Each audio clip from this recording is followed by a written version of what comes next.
Hello everyone, how are you? I hope you all are fine.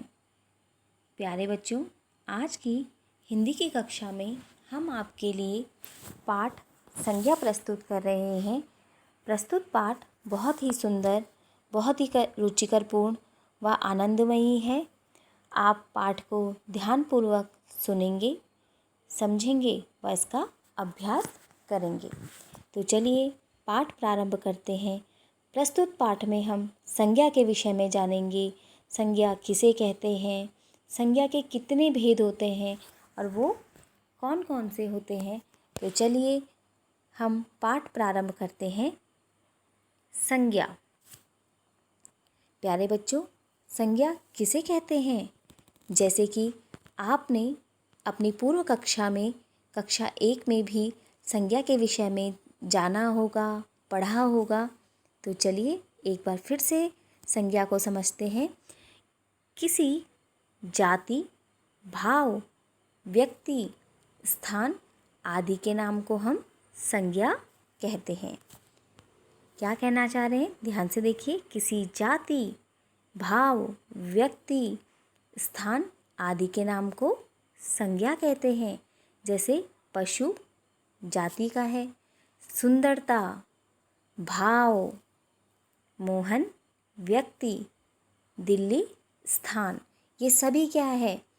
पशु जाति का प्रकट कर रहा है, सुंदरता भाव को प्रकट कर रही है, मोहन एक व्यक्ति को प्रकट कर रहा है और दिल्ली स्थान को प्रकट कर रहा है। तो किसी जाति, भाव, व्यक्ति, स्थान आदि के नाम को हम संज्ञा कहते हैं। अब आती है बात बेटा, संज्ञा के कितने भेद होते हैं? संज्ञा के कितने भेद होते हैं? तो प्यारे बच्चों, संज्ञा के 3 भेद होते हैं। व्यक्तिवाचक संज्ञा, जातिवाचक संज्ञा और भाववाचक संज्ञा। प्रथम व्यक्तिवाचक संज्ञा, द्वितीय जातिवाचक संज्ञा, तृतीय भाववाचक संज्ञा। सर्वप्रथम हम जातिवाचक संज्ञा के विषय में जानेंगे, समझेंगे। जिस संज्ञा शब्द से उसकी संपूर्ण जाति का बोध हो उसे जातिवाचक संज्ञा कहते हैं।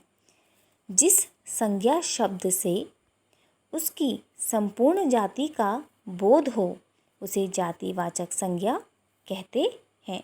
जैसे मनुष्य, नदी, नगर, पर्वत, पशु, पक्षी, लड़का, कुत्ता, गाय, घोड़ा, भैंस, बकरी, नारी, गांव।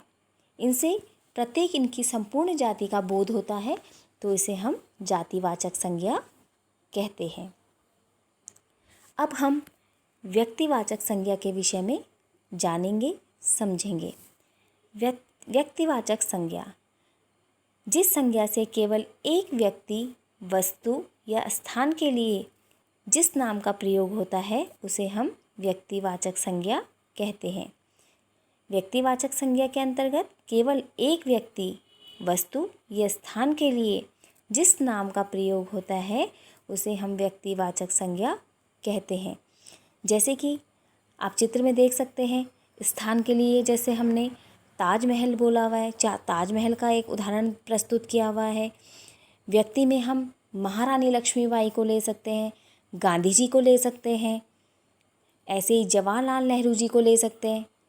तो ये क्या है? पर्टिकुलर हम एक व्यक्ति या वस्तु या स्थान के लिए हम इसको प्रयोग में लेके आ रहे हैं, तो इसको हम व्यक्तिवाचक संज्ञा कहते हैं। तृतीय है आपका भाववाचक संज्ञा। भाववाचक संज्ञा के अंतर्गत जिस संज्ञा शब्द से पदार्थों की अवस्था, गुण दोष, धर्म आदि का बोध हो उसे हम व्यक्तिवाचक संज्ञा कहते हैं।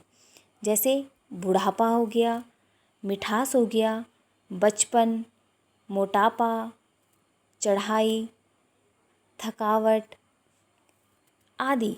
ये सब क्या है? एक भाव हैं। ये सभी क्या हैं? आपके भाव हैं। भाव के द्वारा, जैसे सजावट हो गई, सुंदरता, ये एक भाव ही तो प्रकट कर रहे हैं। तो इस प्रकार की संज्ञा को हम भाववाचक संज्ञा कहते हैं।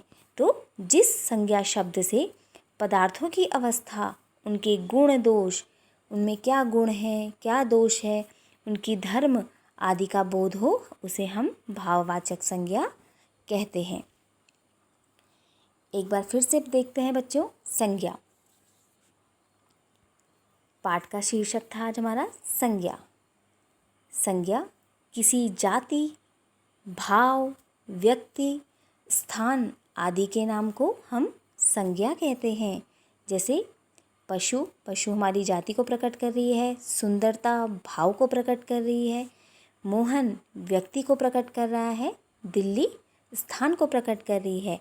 तो किसी जाति, भाव, व्यक्ति, स्थान आदि के नाम को हम संज्ञा कहते हैं। संज्ञा के भेद, जैसे कि हमें विदित है कि संज्ञा के 3 भेद होते हैं: व्यक्तिवाचक संज्ञा, जातिवाचक संज्ञा और भाववाचक संज्ञा। तो सर्वप्रथम जातिवाचक संज्ञा के विषय में देखेंगे। जिस संज्ञा शब्द से उसकी संपूर्ण जाति का बोध हो, उसे हम जातिवाचक संज्ञा कहते हैं। जैसे मनुष्य, नदी, नगर, पर्वत, पशु, पक्षी, लड़का, कुत्ता, गाय, घोड़ा, भैंस, बकरी, नारी, गांव इत्यादि। ये सभी क्या है? जातिवाचक संज्ञा के उदाहरण हैं, क्योंकि इनके द्वारा इनकी संपूर्ण जाति का ज्ञान हो रहा है, बोध हो रहा है, तो ये जातिवाचक संज्ञा कहलाती है। अब हम बात करते हैं व्यक्तिवाचक संज्ञा के विषय में। तो व्यक्तिवाचक संज्ञा के अंतर्गत केवल एक व्यक्ति, वस्तु या स्थान के लिए जिस नाम का प्रयोग होता है, उसे हम व्यक्तिवाचक संज्ञा कहते हैं। व्यक्तिवाचक संज्ञा के अंतर्गत केवल एक व्यक्ति, वस्तु या स्थान के लिए हम जिस नाम का प्रयोग करते हैं, उसे हम व्यक्तिवाचक संज्ञा कहते हैं। जैसे कि उदाहरण में यहाँ पे चित्र में प्रस्तुत किया गया है ताजमहल। ताजमहल क्या है? एक स्थान है, जगह है। ऐसे ही व्यक्ति के में हम महारानी लक्ष्मीबाई का उदाहरण ले सकते हैं, गांधी जी का उदाहरण ले सकते हैं, जवाहरलाल नेहरू जी का उदाहरण ले सकते हैं। ऐसे ही स्थान में हम ताजमहल ले सकते हैं, चिड़ियाघर ले सकते हैं, जंगल का उदाहरण ले सकते हैं। तो ये सब क्या है? हमारे व्यक्तिवाचक संज्ञा के उदाहरण हैं। तृतीय है हमारा भाववाचक संज्ञा। कि भाववाचक संज्ञा क्या होती है, किसे कहते हैं? जिस संज्ञा शब्द से पदार्थों की अवस्था, गुण दोष, धर्म आदि का बोध हो, उसे हम भाववाचक संज्ञा कहते हैं। जैसे बेटा बुढ़ापा हो गया, मिठास हो गई, बचपन, मोटापा, मित्रता, दोस्ती, प्रेम, ये सभी उदाहरण हमारे भाववाचक संज्ञा के हैं। इनके द्वारा भाव प्रकट होते हैं, हम भाव को समझ सकते हैं। सजावट हो गई, सुंदरता हो गई, मित्रता का भाव, प्रेम का भाव, तो ये सभी हमारे भाववाचक संज्ञा के उदाहरण हैं।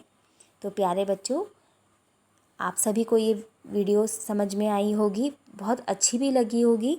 तो प्यारे बच्चों, आप भी संज्ञा के विषय में पढ़ेंगे, जानेंगे और इसका अभ्यास करेंगे।